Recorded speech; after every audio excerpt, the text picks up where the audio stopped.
So the transition readers, this is when you start them. So they're learning these sound pics, these graphemes explicitly.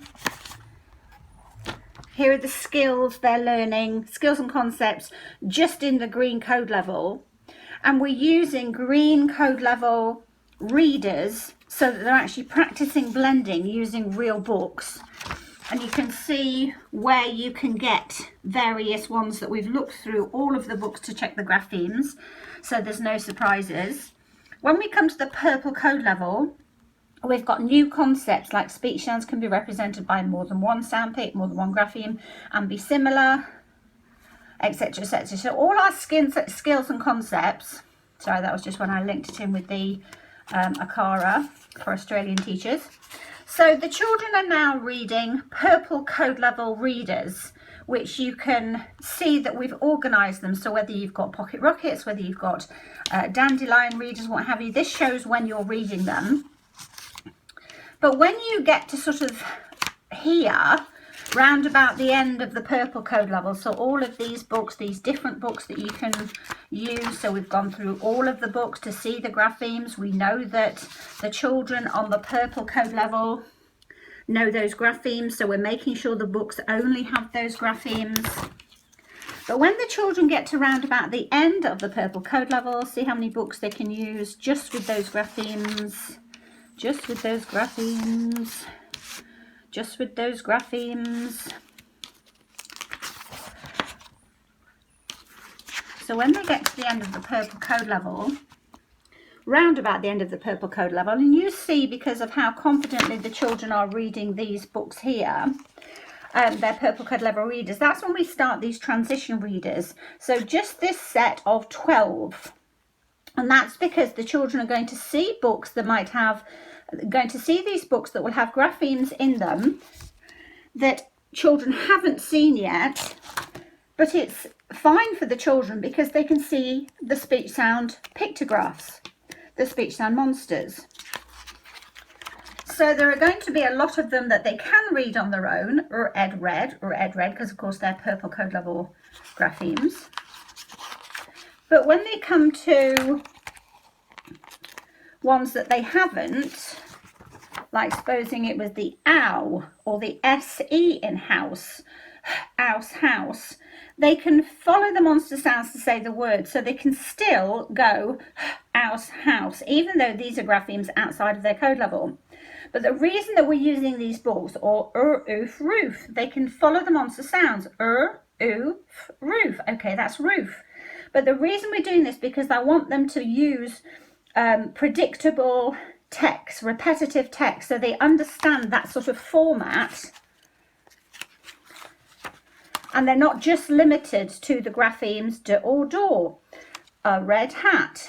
So they're not just limited to the style and graphemes in decodable readers and phonics books, like blue, blue, blue, a blue ball, a blue bus, a blue house, a blue roof. So they know what it's going to be, but they can actually see, because of the code mapping, they can see the phoneme to grapheme mapping, but ooh, blue, oof, roof.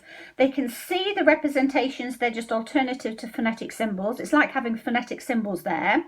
The only thing we have is that in this level, we're still using the blue cow because the children tell me that's what they want rather than the schwa, but they know it should be the schwa. That A represents the schwa in a blue roof. But in this particular level, up until they get to the yellow code level, and even then, they like to use the blue cow. And you've seen discussions with 4-year-olds when they're talking about the difference and what they want to use. So these predictable, again, yellow, the children are going to know what it is. Yellow, yellow, but they've not seen that one before, but that's fine because there's the monster. So they're the books that a lot of children have to read, especially in Australia if they're reading PMs or FMPs and whatever else. So they're kind of, you know, repetitive words, the sequence, etc. But because we've code mapped them and monster mapped them, they're not using the 3 queuing system. So that's why they're transitions. They're transition readers between the phonics, where they're just looking at a very small set of graphemes, and real authentic books, if you like. Now, when they come to, so like the yellow code level, sound picks, graphemes can sit together and represent completely different sound picks, like, you know, an S, like, there we go. So they've seen the S in the green code level as a representation for S, but here it's not S, it's sh, etc., etc. So they carry on, they don't stop reading the decodable readers, they carry on reading the code level readers, the decodable readers, the phonics readers. It's really important that they're able to independently practice blending those graphemes. So all of these yellow code level, and I've actually put the first 10 of the ICRWY books into the SSP I Can Read Without You project app. And the app tells you exactly when to start readers and how to use them.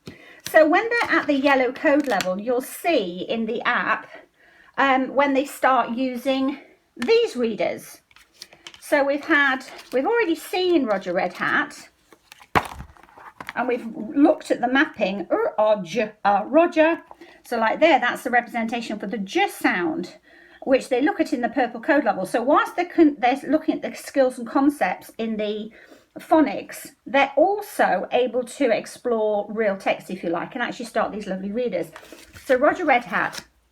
Now these readers, when they're at the yellow code level, in the app, they are, the first 4 are code mapped and monster mapped, but they're all mapped. So all of the 1, 2, 3 and away books are mapped for the children, and I'm doing lessons for them. So when they come to start here with Roger Red Hat, here is Roger Red Hat. Oh. Roger's hat, here is Roger's hat. Rip is Roger's dog. Mr. Red Hat, and we talk about that being an abbreviation. Mr, they're the sounds, but it's represented like that because it's an abbreviation. Here is Mr. Red Hat. Mrs. Red Hat, here is Mrs. Red Hat. The Red Hat's house. The Red Hat's house is white. The Red Hat's house has a red roof and a red door. Roger lives in the white house with the red roof and the red door, in the village with 3 corners. Whoops, sorry. Okay, so when we have Billy Blue Hat, it's the same format, so the children know what's going to happen. And this is why books like the PM books and FMP books and what have you, that's why they are so popular, even though we know that they miss out that phonics. They miss out that real attention to the skills needed to lead to orthographic mapping, because they're not focused on the phonics. And it's just too random, which is why in the books, when they're not transition readers like mine, the children will use 3 cueing. So they'll guess or memorize and whatever. So what they'll do is they know that's going to be Billy Blue Hat. Here is Billy Blue Hat. But they don't look at each word and see it as pictures of sounds, as representations for sounds. They just memorize it or guess it. And a lot of children actually learn to read like that. But what we want in all of these books is we want them to build. So Billy's hat, so it gives that sort of security if they know what's going to happen next. But because you're following the I Can Read Without You lessons, the I Can Read Without You project that you use with the app, which is step-by-step lessons, it means that we're paying attention to that orthographic mapping all the time. But these are called transition readers because we already know from SSP teachers over the last 7-8 years that when the children have come to the end of the yellow code level and they can read these yellow code level decodable readers, we know that they can actually start on PM 10 or 12, even if they've never seen a PM reader before, and they will use decoding strategies. So think of the simple view of reading, decoding with comprehension. So we know that when they're sort of there, that's when you can start them on around about PM 10 to 12. We know that from data from years of collection with teachers. And we know that when they come to the end of the blue code level, they're around about a PM 20 to 25, depending on the child, about 20, 22. But what we've done is here with these transition readers, we said, okay, well, we've realized that from SSP teachers and the way that they've shown us through data how children learn when they have that foundation of decoding and phonics, they can cope with, the vast majority of children can cope with the PM readers or the FMP readers or the, the book band readers, if you like, which are traditionally part of whole language, part of using the three keying system. But I'm using these as the transition readers, so these actually bridge the gap. So this means that they're using decoding strategies with comprehension, but they're exposed to the whole code.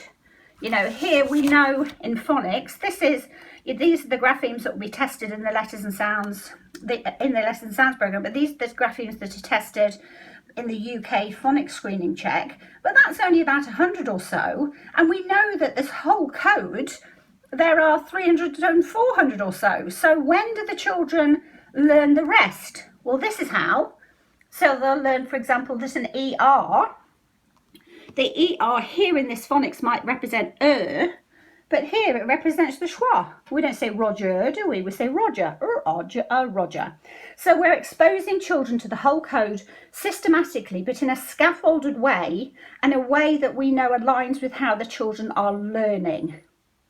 So I hope you're as excited about this as I am.